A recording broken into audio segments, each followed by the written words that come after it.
بسم اللہ الرحمن الرحیم۔ السلام علیکم ناظرین، بات یہ ہے کے ساتھ میں ہوں ہنا عادل۔ ناظرین، وطن عزیز میں اس وقت معیشت کی تنزلی کی وجہ سے عام آدمی سخت مشکلات کا شکار ہے اور کسی جانب سے بھی ریلیف کا منتظر ہے، مگر ٹیمپریچر ہر طرف بڑھا ہوا ہے۔ وطن عزیز بڑے بڑے امتحانوں سے گزرا ہے اور شاید امتحانوں کے لیے ہی مارز وجود میں آیا تھا، مگر قوم کی درگت جو گزشتہ چند سالوں میں ہوئی ہے اس کی مثال نہیں ملتی۔ یہ دھرتی انقلاب کی دھرتی نہیں، ہم لوگوں کا مزاج اور ہے۔ معاشی بدحالی کا یہ عالم ہے کہ دعوت بغاوت بلند ہونے کو ہے، مگر کسی کے کان پر جوں نہیں رنگ رہی۔ وطن عزیز میں بدعنوانی اور اختیارات کا ناجائز استعمال کینسر کی طرح سرایت کر چکا ہے اور پورا معاشرہ اس عمل میں گوڑے گوڑے ملوث ہے۔ مملکت خدا داد میں شاید ہی کوئی ذی نفس ہو جو اس لعنت سے مبرہ ہو۔ ریاست کے تمام اعضاء و اجزاء خشوع و خضوع کے ساتھ اس عمل کو اپنا ترہ امتیاز بنا چکے ہیں۔ جو مملکت ریاستی نظم و نسق چلانے سے قاصر ہو، جہاں حکومت، ادارے اور سیاستدان معاملات کو آگے نہ بڑھنے دیں، ایسی ریاست کا انجام کیا ہوگا؟ ایسی ریاست کا اللہ ہی حافظ ہے۔ ہر آنے والے دن کے ساتھ مسائل کی سنگینی بڑھ رہی ہے اور ہماری اجتماعی نااہلیاں عیاں ہو رہی ہیں۔ انتخابات بر وقت ہوں گے یا نہیں؟ عام آدمی کو ریلیف کب ملے گا؟ مہنگائی کے مارے عوام کو ایک کے بعد ایک ٹیکے لگنے کب بند ہوں گے؟ ان تمام ایشوز پر آج ہم بات کریں گے۔ ہمارے ساتھ موجود ہوں گے نصیر واگا صاحب، ہمیں جوائن کریں گی آسمہ ودود صاحبہ اور امتیاز عالم صاحب۔ آغاز آپ سے کرتی ہوں نصیر واگا صاحب، سب سے پہلے اگر ہم بات کریں عام انتخابات کے حوالے سے تو کیا لگ رہا ہے آپ کو؟ معاملہ سپریم کورٹ میں جا رہا ہے ایک بار پھر سے، اور جو سب کا سوال ہے وہ یہی ہے کہ عام انتخابات اگر ہو رہے ہیں تو کب ہوں گے؟ ایک بات تو سب لوگ سن رہے ہیں اور دیکھ بھی رہے ہیں کہ بار بار یہ بات کہی جا رہی ہے کہ الیکشن کمیشن جو ہے وہ انتخابات کی تاریخ دے گا۔ بھائی چلیں، اگر سپریم کورٹ بھی یہ بات مان لے کہ وہ دے دیں گے الیکشن کمیشن والے اور پریزیڈنٹ آف پاکستان نہیں دیں گے، لیکن اصل ایشو تو یہ ہے کہ جو سپریم کورٹ نے آج بات کی ہے کہ کیا چیف الیکشن کمشنر یا الیکشن کمیشن کے پاس کیا یہ اختیار ہے کہ وہ مقررہ جو مدت ہے اس کے بعد الیکشن کروا سکتا ہے؟ اس کا جواب سب کے پاس تھا نہیں۔ اس کا مطلب تو پھر یہ ہوا کہ جو بھی تاریخ ہوگی وہ مقررہ وقت کے اندر ہوگی۔ یہ بات تو طے ہو جائے گی اور ہونی بھی چاہیے۔ اب جو بار بار سپریم کورٹ میں معاملہ جا رہا ہے، نہ تو ہم عدالتوں کی بات مان رہے ہیں، سمجھ کسی کو نہیں آ رہی، پوری قوم اس وقت سر ٹکرا رہی ہے دیواروں کے ساتھ کہ ہو کیا رہا ہے، کس کی بات مانی جانی ہے، کس کی بات نہیں مانی جانی۔ ہنا، اس سے پہلے یہ ہوتا تھا کہ جب بھی کوئی کنٹروورشل بات ہوتی تھی، معاملہ کوئی اس طرح کا ہوتا تھا تو وہ سیدھا سپریم کورٹ میں جاتا تھا اور وہ حتمی فیصلہ کر دیتے تھے عین قانون ضابطے کے مطابق۔ وہ سنگل بینچ، ڈبل بینچ، جو بھی ہوتا تھا، فل بینچ ہوتا تھا، ہاف بینچ ہوتا تھا، بھائی لوگ کہتے تھے سپریم کورٹ نے کہہ دیا تو بات ختم ہو گئی۔ اب ہم لوگوں نے سپریم کورٹ کی بات ماننا بند کر دی ہے۔ 14 مئی کے فیصلے کے بعد آج وہ فیصلہ بھی آ گیا نا، پھر انہوں نے کہا ہے کہ نہیں، ہم نے جو تاریخ دی ہے ہم اس پر قائم ہیں۔ سپریم کورٹ نے کہہ دیا ہے الیکشن کمیشن کے وکیل کو، نو، وہ فیصلہ آ چکا ہے اور وہ 14 مئی کا۔ بھئی وہ نہ مانے تو ایک علیحدہ بات ہے نا، کیا سپریم کورٹ یا ہائی کورٹ کے ججز اپنی سیٹوں سے اٹھ کے جا کے ان پہ امپلیمنٹیشن کیسے کروا سکتے ہیں؟ وہ ایگزیکٹو تو نہیں ہے نا، انہوں نے عمل درآمد تو آگے آپ کی مشینری نے کروانا ہے نا۔ جب ملک کی مشینری ہنا عادل کام نہ کرنا چاہے، سپریم کورٹ کی بات نہ ماننا چاہے، مجھے بتائیں سپریم کورٹ کیا کر سکتی ہے؟ آپ لکھ لیں فیصلے کاغذ سے، وہ لکھ کے پھاڑ دیتے ہیں، وہ کہتے ہیں کہ ہم نے تو اس پہ عمل درآمد ہی نہیں کرنا۔ جب سپریم کورٹ کے فیصلوں پہ عمل درآمد نہیں ہوگا، ملک کے اندر اسی طرح کے برے حالات ہوں گے، مہنگائی بھی ہوگی، سیاسی حالات بھی خراب ہوں گے۔ آپ واضح طور پہ دیکھ لیں، آپ کی نگران جو نگران وزیر آپ کی ہیں فائنانس منسٹر، انہوں نے کہہ دیا کہ مجھ سے تو غلطی ہو گئی ہے۔ انہوں نے واضح طور پہ کہہ دیا ہے اکنامکس کے حالات صرف تب ٹھیک ہو سکتے ہیں جب سیاسی حالات ٹھیک ہوں۔ سلمان عابد صاحب، سپریم کورٹ نے جو پنجاب میں انتخابات 14 مئی کو کرانے کے فیصلے کے خلاف الیکشن کمیشن کی نظر ثانی درخواست خارج کر دی ہے، تو پھر جو یہ پنجاب والا جو معاملہ اب تک ہوا ہے، جو 14 مئی سے اب تک قریباً 4 ماہ گزر چکے ہیں، اس آئینی بحران کا ذمہ دار پھر کون ہے؟ صرف ایک ادارہ، اور اس کا نام ہے الیکشن کمیشن آف پاکستان، جو خود کو آئین سمجھتا ہے، خود کو قانون سمجھتا ہے اور آئین کی جس طریقے سے خلاف ورزیاں اس نے کی ہیں ماشاءاللہ یہ بھی ریکارڈ کا حصہ ہے. اسی لیے آج جسٹس منیب اختر نے کہا کہ الیکشن کمیشن اپنی ذمہ داری سے کسی صورت انکار نہیں کر سکتا. آئین پاکستان الیکشن کمیشن کی جاگیر نہیں ہے اور انہیں پاکستانی عوام کی ملکیت، آئین جو ہے وہ پاکستانی عوام کی ملکیت ہے. یعنی اب آپ دیکھیے نگران حکومت بن گئی ہے، پنجاب کی نگران حکومت انجوائے کر رہی ہے کہ لمبے عرصے کے عبوری حکومت کے طور پہ الیکشن کمیشن خاموش ہے. اور یہ وفاقی نگران حکومت جو بنی ہے ابھی تک الیکشن کی ڈیٹ دینے کے لیے الیکشن کمیشن جو ہے وہ انتظار کر رہا ہے. اور داد دے سابقہ حکومت کو، شہباز شریف حکومت کو، پیپلز پارٹی کو اور باقی جماعتوں کو کیسے شاندار قسم کی سہولت کاری وہ الیکشن کمیشن کے لیے کر کے گئے ہیں کہ جناب مردم شماری کے نتائج کے بغیر، نئی مردم شماری کے نتائج کے بغیر الیکشن نہیں کروانے. اور وہ الیکشن کمیشن کو ایک بہانہ مل گیا، اب وہ بیٹھا ہوا ہے. وہ اتنا شاندار اور اتنا بااختیار ادارہ بن گیا ہے کہ اس ملک کے جو ریاست کا سربراہ ہے صدر مملکت سے بھی بات چیت کرنے سے وہ انکار ہے. چلیں مان لیتے ہیں کہ بھی ڈیٹ دینے کا اختیار آپ کے پاس ہے تو دے دینا ڈیٹ. مسئلہ کیا ہے؟ کیوں نہیں آپ ابہام ختم کر رہے؟ کیوں نہیں آپ ایک غیر یقینی کی صورتحال ختم کر رہے؟ پھر آپ دیکھیے جب ہم پہلے بھی کہتے رہے ہیں نا کہ سیاست دان ہو اور اگر آپ ادارے بھی اگر اپنے حدود میں رہ کے فیصلے نہیں کریں گے اور سب اپنے فیصلے سپریم کورٹ میں لے کے جائیں گے تو پھر سپریم کورٹ جب فیصلہ کرے گا تو پھر ہم سپریم کورٹ کو گالیاں دینے والوں میں آگے ہوں گے. ہم کہیں گے دیکھیے سپریم کورٹ نے مداخلت کی ہے. اور بھائی آپ کا کام تھا نا، آپ اپنی ذمہ داری کے تحت الیکشن کی ڈیٹ دے دیتے، آپ فروری کی دیتے تو صحیح. آج کے دن تک ڈیٹ نہ دے کر الیکشن کمیشن نے جو کردار اس وقت ادا کیا یا کر رہا ہے اسی سے اس وقت پاکستان کا سیاسی بحران میں بھی بڑھ رہا ہے اور ابہام بھی بڑھ رہا ہے کہ الیکشن اپنے وقت پر ہو سکیں گے یا نہیں ہو سکیں گے. اس کے بعد آپ دیکھیے وزراء کی بات. آج جو وفاقی وزیر خارجہ ہیں انہوں نے کہا الیکشن 90 دن کے اندر ہوں گے. ایک وزیر کچھ کہہ رہا ہے، ایک وزیر کچھ کہہ رہا ہے، ایک وزیر اعلیٰ کچھ کہہ رہا ہے، ایک وزیر اعظم کچھ کہہ رہا ہے. یہ جو ابہام پیدا کیا جا رہا ہے اس سے تو زیادہ صورتحال خراب ہو رہی ہے. ٹھیک ہے آسمہ صاحبہ، آج چیف جسٹس عمر عطا بندیال کے ریمارکس یہ تھے کہ جہاں ان کی خلاف ورزی ہوگی عدالت مداخلت کرے گی. تو پھر یہ جو پنجاب والا معاملہ ہے اس میں آئین کی خلاف ورزی نہیں ہوئی؟ دیکھیں جی، ابھی جو پچھلے 13-14 مہینوں میں ہم نے دیکھا ہے نا وہ تو انپریزیڈنٹڈ ہے پاکستان کی تاریخ میں. ہم لوگوں کی بڑی پولیٹیکل تاریخ اپس اینڈ ڈاؤن سے بھری رہی ہے. اس میں آپ کے پاس ملٹری رول بھی ملٹیپل ٹائمز آیا ہے، لیکن ابھی جس طریقے سے ہم نے دیکھا ہے نا یہ ایک ایسا اسٹیٹ آف گورننس تھی کہ جس میں شاید یہ امید نہیں کر رہے تھے کہ میرے منہ میں خاک، شاید پاکستان کے پاس کوئی کل ہے یا میرے منہ میں خاک کیا کل کبھی آنا ہی نہیں ہے پاکستان کے لیے، آج ہی ہے جو کچھ کرنا ہے. ہم نے آئین کو بالکل ہی پامال کر دیا. آئین کے بارے میں ہم نے اس کو ایک موم کی ناک بنانے کی کوشش کی، جس طرف چاہے موڑ دیں.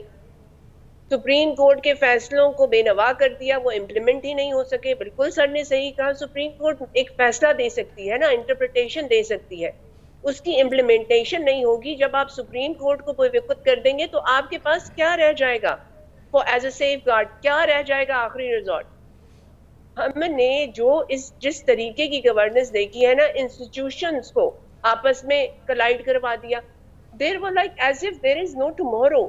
ڈیموکریسی کی بیسک فاؤنڈیشن، جمہوریت کی بیسک فاؤنڈیشن جمہور آپ سے ووٹ کا حق مانگ رہی ہے، جو آئین نے اسے 90 دنوں کے اندر ڈیلیور کرنے کے لیے ایک علیحدہ انسٹیٹیوشن بنایا ہے، جس کی کانسٹیٹیوشنل رسپانسبلٹی ہی یہی ہے کہ آپ نے الیکشن کرانا ہے.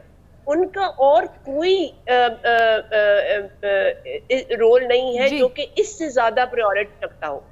لیکن پھر بھی ہم یہ دیکھ رہے ہیں کہ ہمارے پاس ایک عجیب سے لیمبو میں ہم ہیں. ہمیں لگ رہا ہے کہ شاید ہم نے ابھی اسی وقت اسی ڈیوریشن کو پرولونگ کرنا ہے، اسی چیز کو ہم نے آگے لے کے ببل گم کی طرح کھینچنا ہے. ہمارے پاس کوئی ڈیموکریٹک ٹمورو نہیں ہے، میرے منہ میں خاک، پاکستان کا کوئی فیوچر نہیں ہے. مجھے اس اسٹیٹ آف مائنڈ کی سمجھ نہیں آ رہی. دیکھیں ہم یہ کہہ رہے ہیں نا کہ الٹیمیٹلی سپریم کورٹ کے پاس چلا جائے گا، سپریم کورٹ امپلیمنٹ کر دے گا. دیکھیے جو آپ کا جوڈیشل سسٹم ہوتا ہے نا، وہ ایک عام آدمی کا آخری ریزورٹ ہے. جب وہ ہر جگہ سے نا امید ہوتا ہے تو اسے آپ کا جوڈیشل سسٹم وہ تحفظ فراہم کرتا ہے، اور وہ بھی سپریم کورٹ. آخری عدالت الٹیمیٹ ہے. بالکل ہم انہیں اگر بے وقت کر دیں گے, ان کے اگر ہم ورڈکٹ امپلیمنٹ نہیں کریں گے, اور انہوں نے اپنا ایک ورڈکٹ دینا تھا اور ڈفرینٹ انسٹیٹیوشنز نے جوائن ہینڈ کر کے اس کو امپلیمنٹ کرنا تھا. یہ پورے سسٹم کا کلیپس ہے. آپ کے جو فیڈرل جو پروونشل الیکشنز نہیں ہوئے اور آج جو فیصلہ آیا ہے وہ پورے سسٹم کا کلیپس انڈیکیٹ کر رہا ہے, اور یہ سسٹم کا کلیپس آپ کے ڈیموکریٹک فائبر کو تباہ و برباد کر دے گا. اس وقت ہمیں ہماری پریورٹی یہ ہونی چاہیے, جس طرح کہ ہم اکنامک کرائسس میں ہیں, جس طرح ہم تو ایک فورن فرنٹ پہ آئسولیٹ ہو رہے ہیں, جس طرح ہمارے دوستوں کو یہ پریشانی ہو رہی ہے کہ پولیٹیکل اسٹیبلٹی ہے نہیں, اکنامک ایک یوس ڈیولپ ہوا ہے, اتنی کرٹیکل اسٹریٹجک لوکیشن ہے اس کنٹری کی. آپ دیکھیں باہر ایک بہت ایک ویو آف وری ہے پاکستان کے بارے میں. ٹھیک کہہ رہی ہیں عاصمہ صاحبہ, بڑے امپورٹنٹ پوائنٹس آپ نے ریز کیے ہیں اپنی گفتگو میں. آگے بڑھتے ہیں. واغا صاحب, جو اب کرنٹ سچویشن اس میں ہم دیکھیں کہ بیشتر سیاسی جماعتیں جو ہیں وہ جلد انتخابات کی حامی ہیں. اب انہوں نے کہنا شروع کر دیا ہے کہ 90 روز میں انتخابات ہونے چاہیے. بظاہر یہ لگ رہا ہے کہ مسلم لیگ نون اکیلی رہ گئی ہے. نون لیگ کیوں بھاگ رہی ہے آپ کے خیال میں, اور نون لیگ کیوں نہیں چاہ رہی کہ جلد انتخابات ہوں؟ کیا اس کی وجہ یہ جو کرنٹ معاشی بحران ہے یہ تو نہیں ہے؟ دیکھیں, لگتا نہیں ہے نون لیگ, بلکہ یہ حقیقت ہے کہ نون لیگ ان انتخابات میں اکیلی ہو گئی ہے. آپ دیکھ لیں, وہی پی ڈی ایم, وہی لوگ جو یہ سارے مل کے سارا واویلا کرتے تھے, جنہوں نے 16 ماہ مل کے حکومت کی ہے, آج الیکشن کی تاریخ میں وہ بالکل الگ ہو گئے اور نون لیگ بالکل الگ ہو گئی ہے. اس کی وجہ کیا ہے؟ اس پورے 16 ماہ کا گند, اس کی ساری ذمہ داری, وہ اچھا تھا یا برا تھا, معذرت میں یہ لفظ استعمال نہیں کرنا چاہتا, جو کچھ بھی تھا وہ نون لیگ کے سر آیا ہے. اصل مسئلہ یہ ہوا ہے, اب نون لیگ کے ذہن میں یہ ہے کہ ہم ووٹرز کے پاس کس طرح جائیں.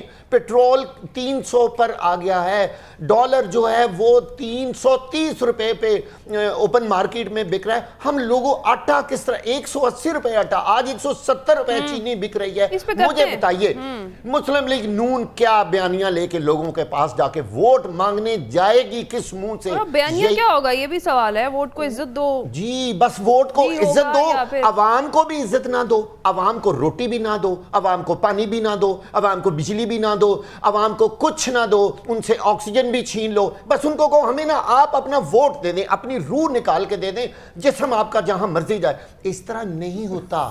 یہی وجہ ہے کہ وہ الیکشن سے بھاگ رہے ہیں. وہ پارٹیاں, وہ حکومتیں جنہوں نے اچھے کام کیے ہوتے ہیں, جو عوام میں پاپولر ہوتی ہیں, وہ شیروں کی طرح کہتی ہیں آئیں ہم انتخابات کے لیے تیار ہیں. یہ جو مشترکہ یہ جو پی ڈی ایم حکومت تھی, اس میں باقی جماعتوں نے بہت سارے اچھے کام کر لیے تھے, جو اب وہ کہہ رہی ہیں کہ 90 روز میں انتخابات کرا دیں. اس لیے کہ ان کے اوپر اس کی ذمہ داری نہیں تھی, وہ تو ایک طرف ہٹ گئے. انہوں نے کہا جی وزیر اعظم صاحب تو نون لیگ کے تھے, کیبنٹ ان کی تھی, ان کے سارے احکامات چلتے تھے. اچھائی یا برائی, اچھا یا برا جو بھی تھا, وہ سارا کچھ کس کے پلڑے میں پڑا؟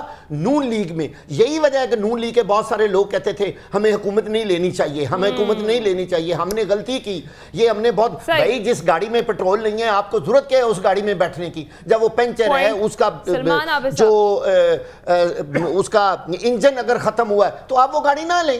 دیکھیں بات یہ ہے, اس ملک کی بدقسمتی دیکھیے, ہم سیاسی جماعتوں کی چوائسز کے اوپر کھڑے ہیں کہ کس سیاسی جماعت کو انتخابات سوٹ کرتے ہیں, کس سیاسی جماعت کو انتخابات سوٹ نہیں کرتے, کس سیاسی جماعت کو ہم نے انتخابات میں جتا کر لانا ہے, کس سیاسی جماعت کو ہم نے ہرانا ہے. ایک ہمارے اسلام آباد کے سینئر جرنلسٹ ہیں, ماشاءاللہ انہوں نے کل خوشخبری بھی سنا دی, کہنے لگے سب کچھ طے ہو چکا ہے. عمر چیمہ صاحب نے کہا کہ سب کچھ طے ہو چکا ہے, نواز شریف اگلے وزیر اعظم منتخب ہو چکے ہیں. اب پتہ نہیں انہوں نے کس گھر میں بیٹھ کے وہ وزیر اعظم ان کو منتخب کیا ہے. یعنی اس ملک کا آئین کیا کہتا ہے, اس ملک کا قانون کیا کہتا ہے, اس ملک کا ووٹر کیا سوچتا ہے, اور وہ کس کو منتخب کرنا چاہتا ہے, وہ ساری باتیں پیچھے چلی گئی ہیں.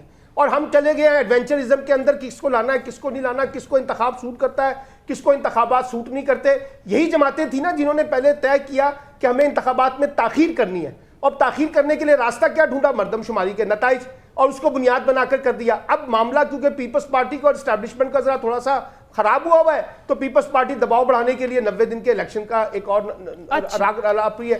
سوال یہ ہے کہ اگر آپ نے آئین کو مقدس دینا ہے, آئین کو اہمیت دینی ہے, تو پھر الیکشن کرائیں.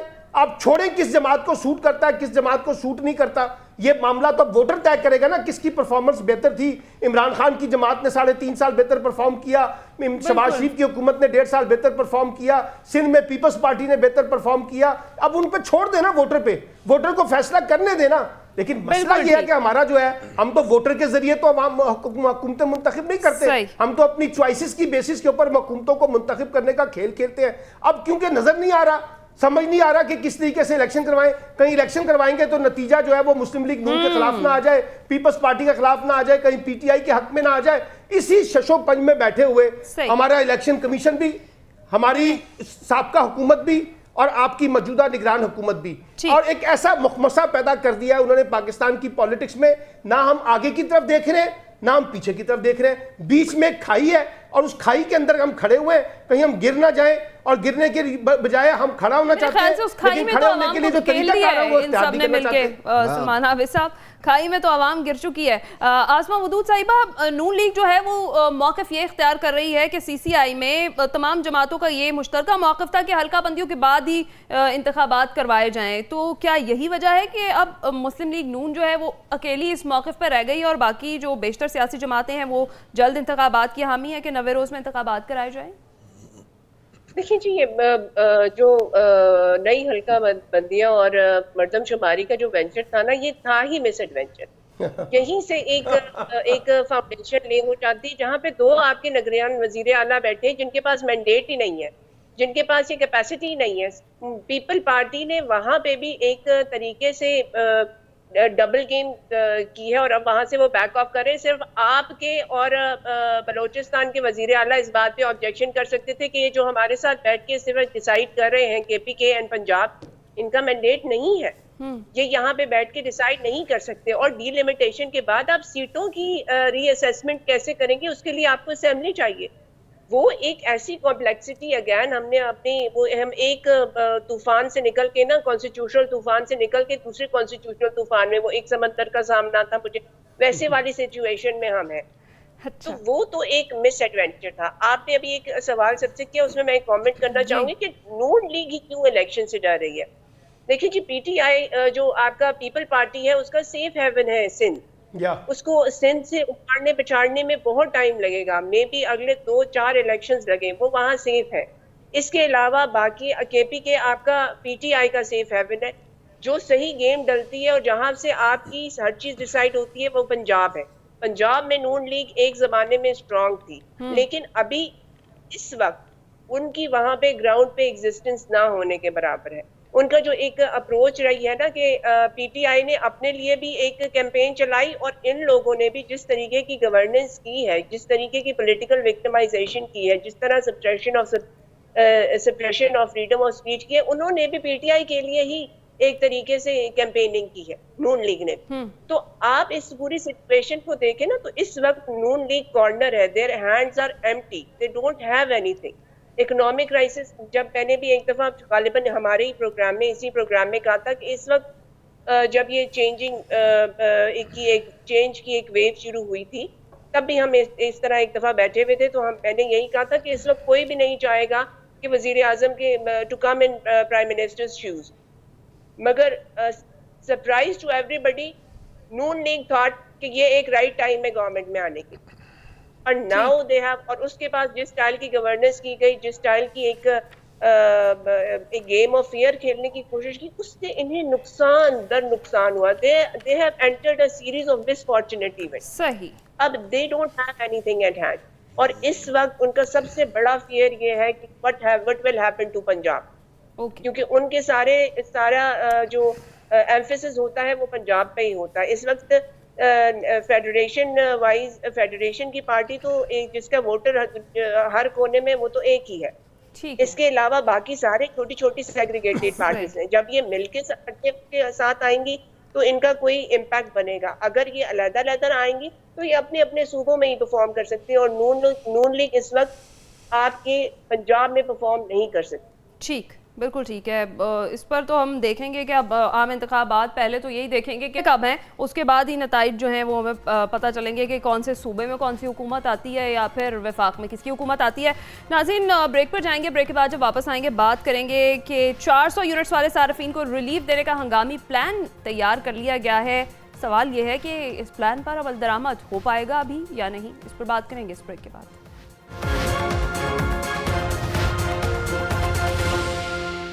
ویلکم بیک ناظرین. بریک پر جانے سے پہلے ہم بات کر رہے تھے بجلی کے زائد بلوں کے حوالے سے. تو 400 یونٹس والے صارفین کو ریلیف دینے کا ہنگامی پلان اب تیار کر لیا گیا ہے. عوام کو اب بجلی بلوں پر ریلیف کیسے دیا جائے, پاکستان کی جانب سے اب پلان IMF کے ساتھ بھی شیئر کر دیا گیا ہے, کیونکہ کل یہ بات ہوئی تھی اور IMF کی جانب سے تحریری پلان جو ہے وہ مانگا گیا تھا. اور اس کے ساتھ ہی ساتھ جہاں بابڈا اور وزارت آبی وسائل کے بجلی کے فری یونٹس کی سہولت ختم کرنے کی بات ہو رہی تھی, آج ان کی جانب سے بھی شدید مخالفت کا سامنا کیا گیا. ساتھ ہی ساتھ اگر دیکھیں تو معاشی بے یقینی جو ہے وہ روپے کی بے قدری جاری ہے, اسٹاک ایکسچینج میں مسلسل مندی کا رجحان دیکھا جا رہا ہے. واگا صاحب, یہ جو پلان تیار کیا گیا ہے کیا لگ رہا ہے آپ کو, اس پر عمل درآمد بھی ہو پائے گا؟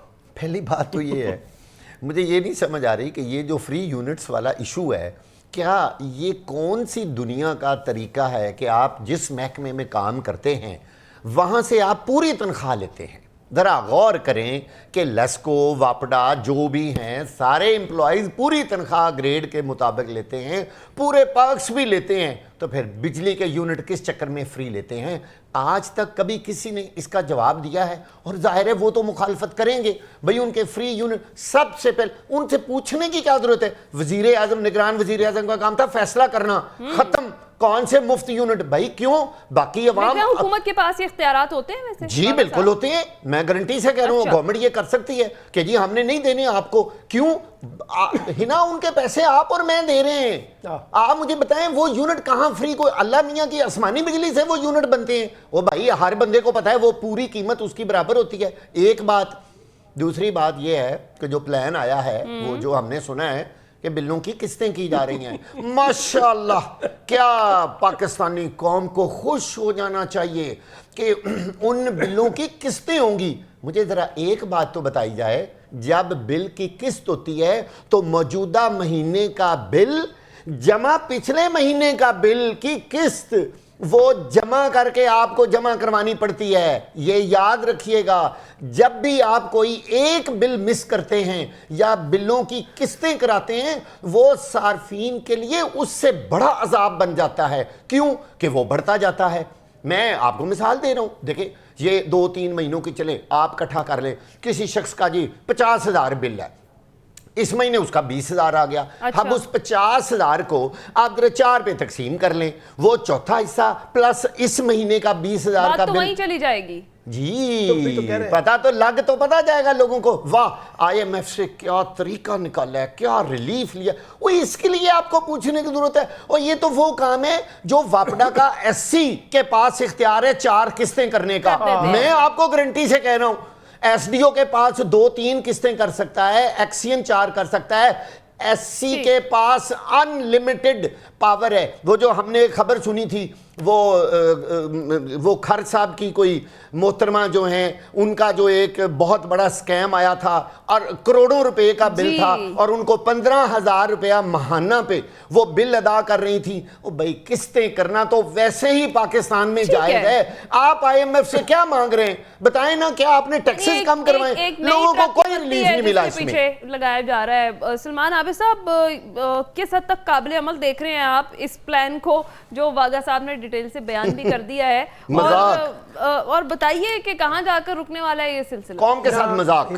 سب سے امپورٹنٹ بات یہ ہے کہ اس بجلی کے کرائسس نے قوم کو بتا دیا کہ پاکستان کی خود مختاری کتنی ہے, پاکستان کی حکومت کے پاس کتنے اختیارات ہیں, اور پاکستان کے ریاستی نظام کے پاس کتنے اختیارات ہیں.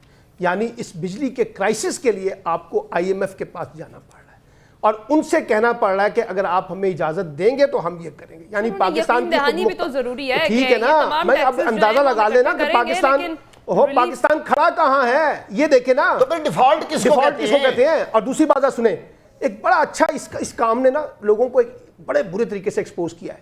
لوگوں کو پتہ چلا IPPs کے معاہدے میں پیپلز پارٹی کی حکومت پھر جنرل مشرف کی حکومت، پھر پیپلز پارٹی کی حکومت اور پھر پی ایم ایل این کی حکومت نے کہاں کہاں کک بیکس لیے ہیں اور کہاں کہاں سے جا کے یہ آئی پی پیز کے معاہدے ہوئے. پھر پہلی دفعہ لوگوں کو پتا چلا یہ 11 12 13 14 ٹیکسز کیا کیا لگتے ہیں آپ کے اوپر، بلوں کے اوپر. پھر آپ کو پتا چلا کہ پاکستان میں جو طاقتور طبقہ ہے اس کے کس کس طبقے کو مفت بجلی جاتی ہے. یہ تو ابھی آپ نے واگا صاحب نے وابڈا کے ملازمین کا رونا رویا ہے. آپ ذرا باقی طاقتور لوگوں کو جا کے دیکھیں کہ ان کو بجلی کے بلوں میں کیا کیا رعایتیں دی جاتی ہیں. پھر لوگوں کو پتا چلا کہ کے پی کے کون سے علاقے کے اندر سے بجلی کے بل جمع نہیں ہوتے، سندھ میں سے کہاں جمع نہیں ہوتے، بلوچستان میں سے کہاں جمع نہیں ہوتے. پھر لوگوں کو پتا چلا کتنے ارب روپے کی سالانہ بجلی چوری ہوتی ہے. پھر لوگوں کو پتا چلا کہ وابڈا کے ملازمین کتنے ارب روپے کرپشن اور بدعنوانی کے اس کے اندر چلے جاتے ہیں.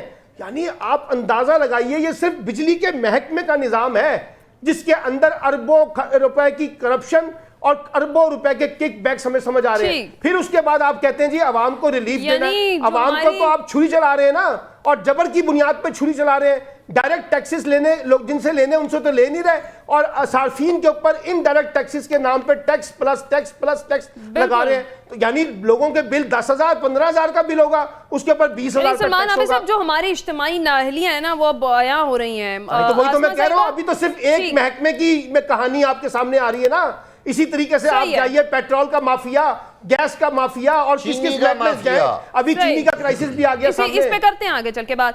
آسمہ صاحبہ، یہ جو معاشی بے یقینی کی صورتحال ہے، اسٹاک ایکسچینج میں مسلسل مندی ہو رہی ہے، ڈالر بے لگام ہے، روپے کی قدر گر رہی ہے، کہاں جا رہا ہے ملک پھر؟ دیکھیں جی، یہ تو ایک اکنامک کرائسس تو یہ ابھی ایوالونگ ہے. دس از دی ٹپ آف دا آئس برگ. ابھی یہ ایک کہانی شروع ہوئی ہے، اور یہ ایک چیز جیسے بجلی کا بل تو کیونکہ کلیکٹ ہوتا ہے نا اسٹیٹ کا، اس میں ڈائریکٹ انٹرسٹ ہے، اسٹیٹ کے پاس ڈائریکٹ یہ پیسے رقم جاتی ہے، تو یہ چیز اس طریقے سے پرومیننٹ ہو گئی. آپ کا جو فوڈ کرائسس ہے، لوگوں کو یہ پرابلم ہے کہ وہ 3 وقت کا کھانا کیسے پورا کریں. آج 31 تاریخ ہے، آج لوگوں کو میجورٹی تنخواہ ملی بھی. آپ رینڈملی کسی بھی اے ٹی ایم پہ جا کے لوگوں سے پوچھیں، 5 10 15 ہزار روپے کچھ منفی، یعنی کہ وہ نیگیٹو میں ہے، 10 15 20 50 60 نیگیٹو میں. ابھی مہینہ شروع بھی نہیں ہوا، کل سے مہینہ شروع ہوگا. پورے مہینے کا خرچہ ان کے پاس نہیں ہے. یہ تو ایک ایسی ایک ایوالونگ کرائسس ہے ہماری. جیسے جو دیکھیے، یہ ایک بہت آسان طریقہ ہوتا ہے کہ آپ نے ٹیکس نیٹ بڑھانا نہیں ہے، لیکن جو آلریڈی آپ کے پاس غریب طبقہ ہے، جس نے کھانا لینا ہے، جس نے کیا کہتے ہیں اپنی روزگار لینا ہے، جس نے پیٹرول ڈالنی ہے، جس نے 2 بلب جلانے، 1 پنکھا جلانا ہے، اس پہ آپ سارا لوڈ ڈال دیں. کیونکہ سپریس طبقہ ہے، وہ تو ویسے ہی کمپرومائز ہے، اس میں اتنی تڑ نہیں ہوتی کہ وہ اسٹینڈ اپ اینڈ ریزسٹ. اس نے آپ کے ساتھ کمپریہینڈ کرنا ہی ہے، اس نے آپ کے ساتھ کوآپریٹ کرنا ہے، اور آپ اسے دباتے چلے جاتے ہیں.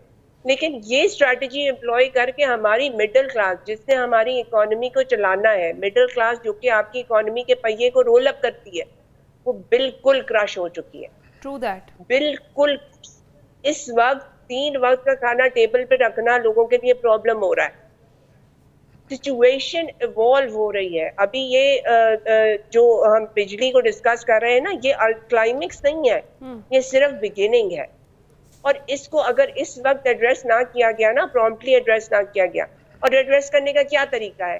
الیکشن کرائیں، الیکٹڈ گورنمنٹ کو لا کے بٹھائیں جو سسٹینیبل لانگ ٹرم پالیسی، سخت فیصلے بھی کرنے تو کوئی اپنا پلان کر کے، جس کے سٹیکس ہوں، جس نے واپس آ کے لوگوں سے ووٹ لینے ہیں، جو لوگوں کی خوشنودی کو مد نظر رکھ کے فیصلے کرے.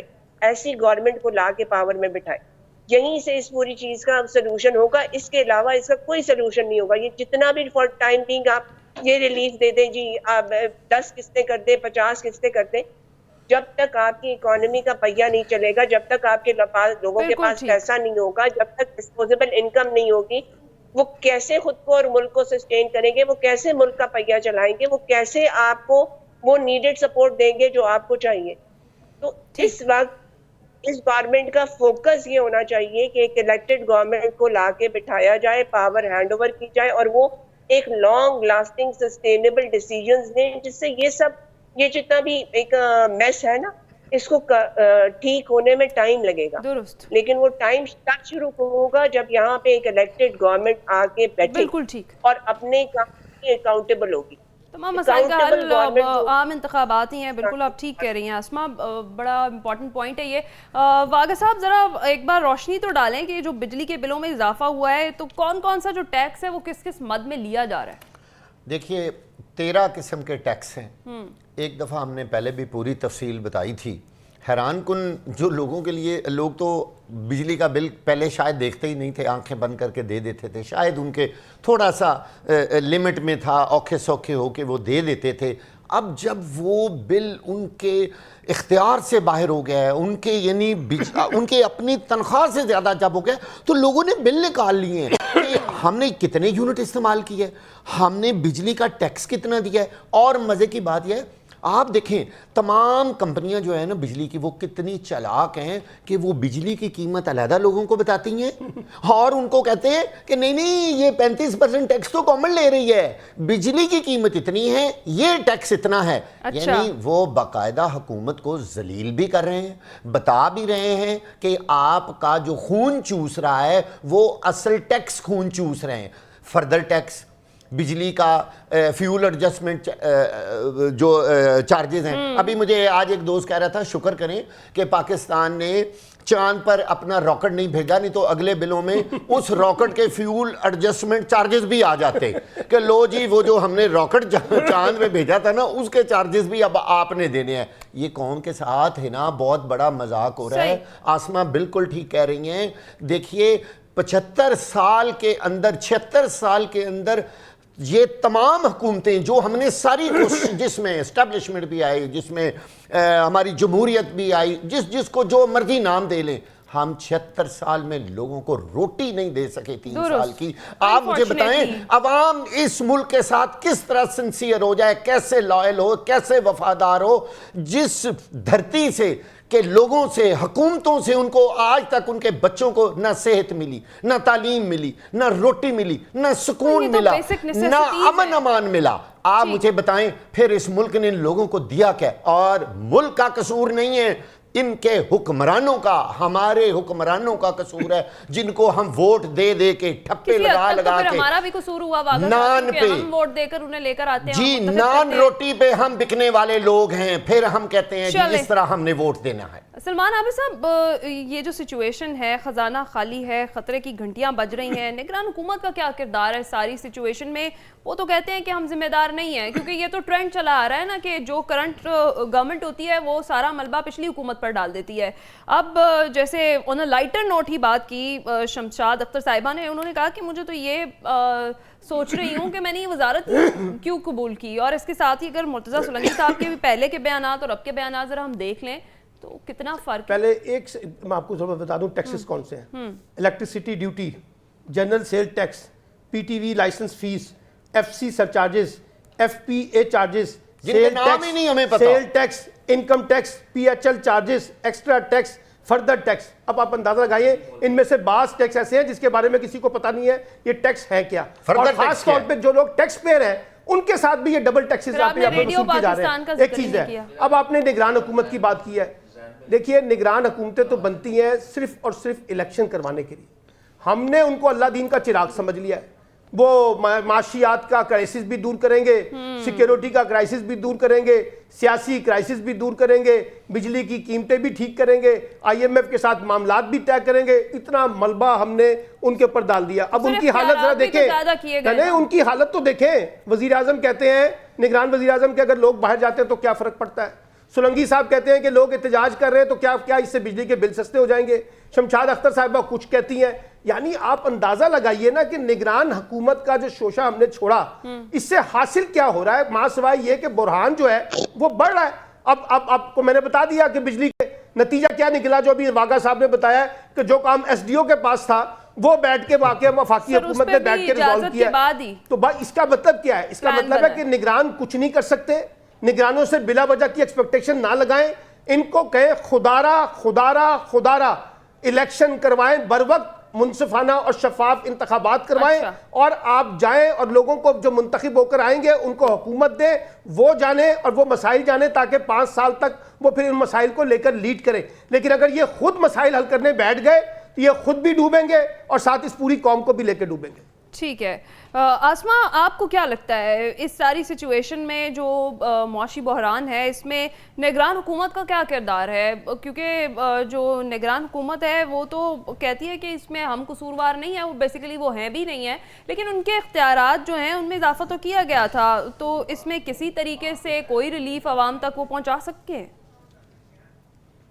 دیکھیں جی، اس سچویشن کو اگر وہ میٹیگیٹ کرنا چاہیں نا، اپنا پرائمری جو کام ہے اس کو کمپرومائز کیے بغیر، جو پرائمری ان کا ایک گول ہے نا، جو پرائمری رسپانسبلٹی ہے وہ ٹائملی الیکشن کروانا ہے اور الیکشن کروا کے ایک الیکٹڈ گورنمنٹ کو لا کے پلیس کروانا. یہ اس سچویشن کو میٹیگیٹ اگر کرنا چاہتے ہیں، ان کے پاس کچھ ایسے برینز ہیں جو کہ اس ڈائریکشن میں لگائے جا سکتے ہیں، لیکن اس کا قطعی یہ امپلیکیشن نہیں ہونا چاہیے کہ ہم اس اکنامک کرائسس کو ریزالو کر رہے تھے، اس وجہ سے ہم الیکشن کی تاریخ پہ کوئی کمپرومائز کر لیں گے، یا الیکشن کی تاریخ الیکشن کو ہم ڈیلے کر لیں گے. جیسے ایک اسکول آف تھاٹ چل رہا ہے کہ اکانومی کو ذرا اسٹیبلائز کیا جائے اس کے بعد الیکشن میں جایا جائے. یہ چیز بہت لاسٹنگ ڈنٹ ڈالے گی ہماری ڈیموکریسی کو اور اکانومی کو.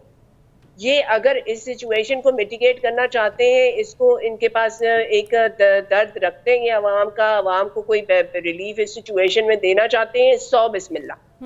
ان کے پاس کوئی ایسے تھنکنگ مائنڈز ہیں جو کہ ایسی اسٹریٹجیز ڈرائیو کر سکتے ہیں جس سے عوام کو کوئی فوری ریلیف دیا جائے ضرور. لیکن پرائمری فوکس اور primary goal timely free and fair election ہونا چاہیے، جس کے بعد الیکٹڈ گورنمنٹ آئے. دیکھیے الیکٹڈ گورنمنٹ کا کیا امپیکٹ ہوتا ہے. آپ کے اپنے لوگ جس کو لے کے آئیں گے نا، اگر فری اینڈ فیئر الیکشن ہوگا، ان کا اپنا نمائندہ آ کے بیٹھا ہوگا، اگر وہ کوئی سخت فیصلے بھی کرے گا تو اس کے ساتھ کوآپریشن ایکسٹینڈ کرے گی عوام، کیونکہ بیسیکلی آپ کا عوام کا ہی ایک ریپرزینٹیٹو وہاں بیٹھا ہوتا ہے، عوام کا ہی رول ہوتا ہے. اس کے علاوہ آپ کے جو پڑوسی، جو فی الحال ہمارے پاس جو ہمارے فرینڈز ہیں، جو ہمیں وہ نیڈڈ ایک ہیلپ نہیں دے سک رہے in terms of investment, in terms of آپ کی فائنینشیل ہیلپ تو ہم نہیں چاہتے. ہم چاہتے ہیں کہ لانگ لاسٹنگ ہمیں انویسٹمنٹ ملے، FDI.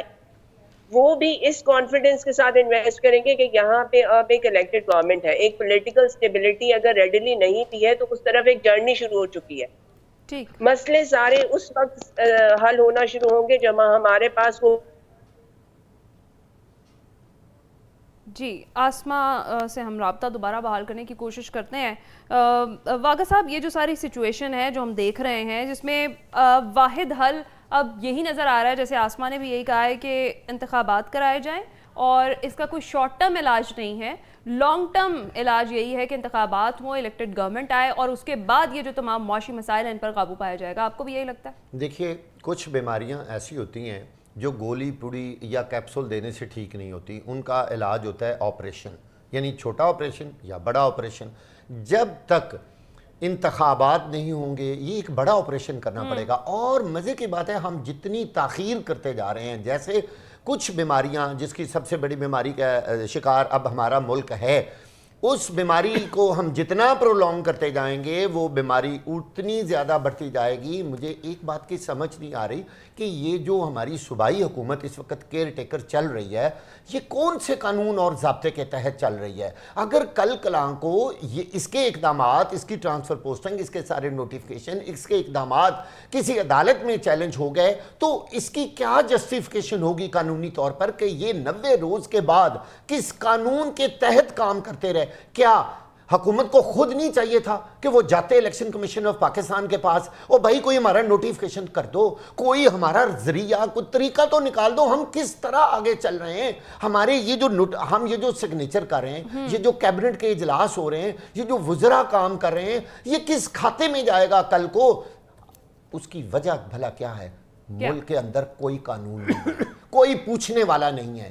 آپ جو مرضی کر لیں، یہاں کوئی کسی کو نہیں پوچھ سکتا. جب ہم نے سپریم کورٹ کو نہیں ماننا, ہم نے ہائی کورٹ کو نہیں ماننا, ہم نے کسی آئین کو نہیں ماننا, تو پھر ٹھیک ہے, پھر الیکشن مت کروائیں بھائی, چھوڑ دیں, قوم کو انکار کر دیں. ہم نے الیکشن بھی نہیں کروانے, بس اسی طرح ہم نے کام چلانا ہے تو چلاتے جائیں. جن ممالک میں ہے نا یہ والی صورتحال پیدا ہوتی ہے نا, میرے منہ میں خاک, وہ ممالک بہت زیادہ عرصہ تک کرۂ ارض پہ قائم نہیں رہتے. ہمیں سوچنا ہوگا, ہمیں خیال کرنا ہوگا ہم کس کھائی میں گر چکے ہیں اور ہم نے نکلنا وہاں سے کیسے ہے. ہم تو مزید آگے سے آگے کھائیوں میں گرتے جا رہے ہیں. کون ہوگا جو ہمیں ان کھائیوں سے باہر نکالے گا؟ اونلی الیکشن کروائیں. بالکل آسمہ صاحبہ نے صحیح کہا ہے بھائی, جو آپ کا ریپرزنٹیٹیو آئے گا وہ اچھا فیصلہ کرتا ہے, وہ غلط کرتا ہے, بھائی آپ نے خود چنا تھا نا, تو آپ بھگتیں اس کو. کم از کم لوگوں کو یہ تو ذہنی طور پر سیٹسفیکشن ہوگی کہ ہمارے ہی منتخب کیے ہوئے نمائندے نے یہ سارا کام کیا ہے. ٹھیک ہے سلمان حافظ صاحب, یہ جو ڈالر کی کہانی ہے, یہ جو ڈالر بے لگام ہوا ہے, کیا لگ رہا ہے آپ کو اس کو کیسے کنٹرول کیا جائے؟ کیونکہ اس کی وجہ سے ہی سارے حالات جو ہیں وہ اس وقت معاشی خراب ہوئے ہیں. آپ کو کیا لگ رہا ہے یہ معاشی گراوٹ جو ہے اس نے کہاں جا کے رکنا ہے؟ دیکھیے کوئی ایک چیز بے لگام ہوئی ہو نا تو اس کا رونا رویا جائے. یہاں تو کہ قسط وار جو ہیں چیزیں چل رہی ہیں جو ہمارے ہاتھ سے نکلتی جا رہی ہیں. سیاست ہو, معیشت ہو, قانون ہو, آئین ہو, عدالتیں ہوں, ادارے ہوں, الیکشن کمیشن ہو, کوئی چیز ہے جو ہمارے کنٹرول میں ہے. دیکھیے بات کیا ہے, اب ہنا یہ بات تسلیم کرنی پڑے گی سب کو, چاہے وہ سیاسی جماعتیں حکومت میں رہی ہیں, چاہے وہ اپوزیشن میں ہے, چاہے وہ آج کیئر ٹیکر گورنمنٹ ہے, چاہے وہ اسٹیبلشمنٹ ہے, چاہے وہ جوڈیشری ہے, چاہے وہ میڈیا ہے, جو بھی فریق ہے, سر جی سر جوڑ کے بیٹھ جائیں. یہ مسئلہ لڑائی جھگڑوں کے ساتھ, محاذ رائی کے ساتھ, ٹکراؤ کے ساتھ, بدلے کی آگ میں ایک دوسرے کو نیچا گرانے سے, ایک دوسرے کو دیوار سے لگانے کے لیے, ایک دوسرے کو اقتدار سے باہر نکالنے کے لیے, ایسے مسئلے حل نہیں ہوں گے. آپ کو ڈائیلاگ کرنا پڑے گا الیکشن سے پہلے تاکہ ایک منصفانہ اور فیئر الیکشن ہو, تاکہ پھر الیکشن متنازع نہ بنے. ساری سیاسی جماعتوں کے لیے لیول پلینگ فیلڈ دینی پڑے گی. آزادانہ اور منصفانہ انتخابات کے بعد جب منتخب حکومت آئے تو آپ کو پاس سیاست کے لیے, معیشت کے لیے, گورننس کے لیے اور سیکیورٹی کے لیے ایک روڈ میپ 5 سال کے لیے, 10 سال کے لیے بنائے, اور حکومت اور اپوزیشن چند بنیادی باتوں پر اتفاق کر لیں. وہ ضرور محاذ رائی کریں, وہ ضرور ایک دوسرے پہ تنقید کریں, لیکن قومی معاملات, ریاستی معاملات, معیشت سے جڑے جو معاملات ہیں اس کے اوپر کوئی کمپرومائز نہ کریں. اور میں پھر ایک بات کہنا چاہتا ہوں, اس کی کنجی اسٹیبلشمنٹ کے پاس ہے. اسٹیبلشمنٹ نے اس میں لیڈنگ رول لینا ہے. اگر یہ ڈائیلاگ کا راستہ اختیار کرنا ہے تو ان سب کو بٹھائے اور ان سب کے ساتھ, یا سیاستدان خود اتنی میچورٹی کا مظاہرہ کریں, ڈائیلاگ کریں. لڑائی جھگڑا کر کے ہم نے دیکھ لیا, اس سے سوائے محاذ رائی, اس سے سوائے معاشی بدحالی, اس سے سوائے سیاسی بدحالی, اور اس میں سوائے اداروں جاتوں کی بدحالی ہم دیکھ رہے ہیں. یہ مسئلے کا حل نہیں ہے. خدارہ محاذ رائی سے باہر یہی ہے کہ ڈائیلاگ ہو اور انتخابات کرائے جائیں. بریک کا کہا جا رہا ہے مجھے, بریک پر جائیں گے. بریک کے بعد جب بات کریں گے, شوگر مافیا نے ملک میں موجود سستی چینی کو ضرورت سے زیادہ قرار دلوا کر حکومتی اجازت کے تحت زیادہ چینی برآمد کر کے ڈالرز میں منافع کمانے کے بعد اب چینی کے ذخائر کم ہونے پر ٹیکس دہندگان کے پیسوں سے مہنگی چینی درآمد کرنے کی اجازت بھی حاصل کر لی ہے. بات کرتے ہیں اس بریک کے بعد.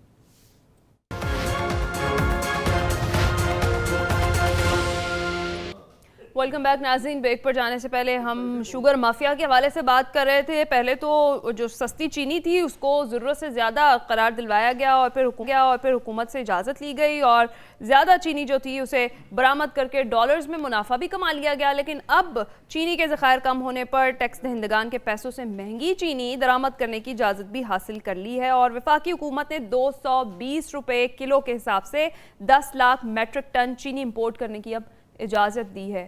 واگا صاحب, پھر سے حکمران ہم سوئے رہ گئے, شوگر مافیا نے سسٹم کو بے وقوف بنا دیا. کون سی کہانی کھولیں, کس چیز کا پردہ چاک کریں. کوئی ایک غم اور کوئی ایک دکھ ہے اس قوم کے دامن میں. آپ سوچیں لوگ کہاں سے کہاں پہنچ گئے. ہم ابھی تک آٹا, چینی, بجلی, روٹی, وہی بات ہے, کہاں تک سنو گے, کہاں تک سنو گے. بات تو یہ ہے کہ جب پی ٹی آئی کی حکومت آئی اس وقت بھی شوگر مافیا سر چڑھ کے بول رہا تھا. انہوں نے بھی بہت طوفان مچایا اس وقت بھی. اس میں واضح طور پر کہوں گا کہ اس حکومت کا بھی بڑا قصور تھا، لیکن بعد میں چیزیں کھلیں اور بہت سارے لوگ الگ ہو گئے جن کو وہ سوٹ نہیں کرتا تھا، وہ ایک سیاسی کہانی ہے۔ اب اس وقت دیکھیے چینی کی قیمت آج 170 روپے سن رہے ہیں، اوپر سے یہ بھی کہا جا رہا ہے کہ اب امپورٹ ہونے لگی ہے، اور امپورٹ ہونے کے بعد چینی کی قیمت 220 روپے کلو ہوگی۔ بھئی یہی چینی ہنا عادل ہم نے ایکسپورٹ کی تھی۔ کیسی عجیب بات ہے کہ جب آپ نے ایکسپورٹ کی تھی تو کیا آپ کو ملکی ضروریات کا اندازہ نہیں تھا؟ بڑی واضح بات کر رہا ہوں، گرم اور امپورٹ پہ بھی ہاں، جن لوگوں نے ایکسپورٹ کرنے کی اجازت دی، خمیازہ تو عوام کو بھگتنا پڑا۔ یس، جن لوگوں نے ایکسپورٹ کرنے کی اجازت دی، جنہوں نے یہ پلان بنایا، آج ان کو کٹہرے میں کھڑا کریں، ان کی ساری جائیدادیں بیچیں اور وہ کمی جتنی پوری ہو سکتی ہے وہ کریں تاکہ آئندہ سے اس طرح کا کوئی عمل نہ ہو۔ بات یہ ہے، آپ مجھے بتائیں کہ جس ملک کے اندر گنا 200 روپے کلو اور لکڑی 1000 روپے کلو بک رہی ہو، وہاں کسان کا کیا حال ہوگا؟ میں لوگوں کو ہاں جی میں لوگوں کو ایک مشورہ دینا چاہتا ہوں، اگر لوگ میرا مان جائیں، آخری بات کرنے لگا ہوں، اگر ہم لوگ چینی چھوڑ دیں نا، یقین کریں، اور کسان آ جائے گڑ کی طرف، واہ کیا مزہ ہوگا۔ اور یہی گڑ ہے جو لوگ اب ڈھونڈتے پھرتے ہیں آرگینک کے طور پہ، لوگ تو خود چینی چھوڑنا چاہتے ہیں۔ نا اب واپس کیسے آئیں؟ تو مسئلہ تو لائیں یہ ہے، نا، یہی تو بات ہے۔ آپ ایک دفعہ گڑ کی طرف آ جائیں، چینی مافیا خود بخود مر جائے گا۔ ٹھیک ہے آسما، پہلے برآمد کر دی چینی، اب درآمد کر ہے، دونوں طرح سے فائدے میں تو مافیا رہ گیا ہے۔ دیکھیں جی، یہ تو ایک اتنے قسم کے فارمولے یہ ڈرائیو کر لیتے ہیں نا عام عوام کو لوٹنے کے اور اپنے خزانے بھرنے کے، کہ بندہ حیران رہ جاتا ہے۔ یہ پولیٹیکل سائنسز میں اور جو کنٹری ہسٹری میں نا، نائجیریا ایک ایسی کنٹری جسے کہا جاتا ہے کہ وہ بہت رچ ہے منرلز میں، آئل کے خزانے وہاں پہ، لیکن وہ اپنی را آئل دوسرے ملکوں کو ایکسپورٹ کرتا ہے اور وہاں سے ریفائن آئل لے گیا ہے مہنگا، 100 گنا زیادہ مہنگا، اور اس کی اسی اسٹریٹجی کی وجہ سے وہ ایک غریب ملک ہے۔ ہم لوگوں نے اپنا ایگری فاؤنڈیشن کہ ہمارے پاس ہر چیز پاکستان کے اندر کلٹیویٹ ہوتی تھی، اس سب کو قربان کیا گنے کی فصل کے اوپر۔ گنے کی فصل سے شوگر بھی اب ہمارے پاس یہ ہے کہ ہم بناتے سستے ہیں، ایکسپورٹ ہم نے کر دیا، اب ہم امپورٹ کریں گے، مہنگا کریں گے اور وہ ڈالر کی قیمت پہ عوام کو دیں گے۔ اٹ از مائنڈ بلوئنگ کہ پاکستان کی اشرافیہ کتنے فارمولے نکال سکتی ہے عام عوام کو مال مفت دلے بے رحم، کتنا کرش کرنا ہے ایک اسٹرگلنگ ڈیولپنگ کنٹری کی مڈل کلاس کی اسٹرگلنگ عوام ہے، وہ کتنا سسٹین کرے گی؟ کب تک آپ کے بوجھ کو سسٹین کرے گی؟ ایونچولی کرمبل ہو جائے گی۔ اس کو کہیں نہ کہیں ہولڈ لگنا پڑے گا۔ ایک اور ہمارا جو سر نے کہا نا کہ انہیں اکاؤنٹیبل کریں، ہمارے یہاں ایک طریقہ کار ہے کہ اب تو ہو گیا، بس اس میں بات ختم ہو جاتی ہے۔ ایکسپورٹ ہو گیا، اب ہم امپورٹ کریں گے، امپورٹ کا پرمیشن مل گیا، اب تو ہو گیا، اب کیا کیا جا سکتا ہے؟ سپریم کورٹ کا ورڈکٹ آ گیا، امپلیمنٹ نہیں ہو رہا، اب نہیں ہو رہا، اب کیا کیا جا سکتا ہے؟ ٹھیک، آپ کی اور بہت سی چیزیں جو کہ ہو جاتی ہیں اس میں ہم کہتے ہیں اب ہم کیا کریں، اب تو ہو گیا۔ یہ اس ایک جو ایکسیپٹنس کی موڈ میں سے نکل کے اس چیز کے بارے میں کوشچن کرنا پڑے گا۔ بالکل ٹھیک، ہوا تو اگر ہوا تو کون ٹھیک ہے آسما، پوائنٹ آپ کا آگیا ہے، وقت ہمارے پاس کم ہے۔ سلمان عابد صاحب، آپ کی جانب آؤں گی، کیا کہیں گے آپ؟ امپورٹ پر بھی فائدہ اٹھاتے ہیں، ایکسپورٹ کرتے ہیں تب بھی فائدہ اٹھاتے ہیں، جو عوام ہے وہ خمیازہ بھگتتی ہے۔ اور دیکھیں باغا صاحب نے بھی کہا، آسما صاحبہ نے بھی کہا، آپ نے خود بھی اپنے انٹرو میں کہا کہ ہمارے ہاں جو بیشتر ادارے ہیں وہ ایک مافیا کی شکل اختیار کر گئے ہیں اور لوگوں کو لوٹ مار کا ایک باقاعدہ جسے کہتے ہیں دھندا بن گیا ہمارا۔ وہ فلم ہوتے ہیں دھندا فلم، یہ دھندا ہے، یہ کاروبار ہے باقاعدہ، جس میں لوگوں کو ایکسپلائٹ کرنا ہے، لوگوں کو آپ نے ان کو اپنے منافع کے لیے آپ نے لوگوں کو ایکسپلائٹ کرنا ہے، یہ کھیل بن گیا۔ اب آپ مجھے بتائیے، یہاں تو حکومتیں جو ہیں، حکومت کے اندر بیٹھے ہوئے شوگر مل کے مالکان ہیں نا، کوئی پیپلز پارٹی کے ہیں، کوئی پی ایم ایل این کے ہیں، کوئی پی ٹی آئی کے ہیں، کوئی جے یو آئی کے ہیں، کوئی کسی اور پارٹی کے ہیں۔ یہ سارا کا سارا نیکسس جو حکومت کے اندر بیٹھا ہوا ہے، وہ اس میں پیٹرول کے مالکان بھی ہیں، اس میں چینی کے مالکان بھی ہیں, اس میں بجلی کمپنیوں کے جو آئی پی پیز کے معاہدے ہیں اس کے لوگ بھی شامل ہیں. تو سب یہ کرتے ہیں کیا حکومت میں بیٹھ کے؟ اپنے کاروبار کو اور اپنے مفادات کو تقویت دینے کے لیے ریاست کا نظام استعمال کرتے ہیں, حکومت کا نظام استعمال کرتے ہیں, ریاست اور حکومت کے اختیارات استعمال کرتے ہیں, اور اس کی مدد سے لوگوں کا خون چوستے ہیں. یعنی ہمیں اپنی صفیں درست کرنی خود ہی درست کرنی جہاں پڑیں پر گی, ہمیں اپنی حکومت صفیں ادارے اور کرتے سیاستدان رہیں. معاملات کو آگے نہیں بڑھنے دیتے, ایسی ریاست کا انجام اچھا نہیں ہوتا ہے, کیونکہ ہر آنے والے دن کے ساتھ بڑھ رہی ہے اور ہماری اجتماعی نااہلیاں عیاں ہوتی جا رہی ہیں. اب تمام پینلسٹ کا بہت شکریہ. ناظرین, آج کے پروگرام سے اتنا ہی. اپنا خیال رکھیے گا, فیڈ بیک ضرور دیجیے گا. اللہ حافظ.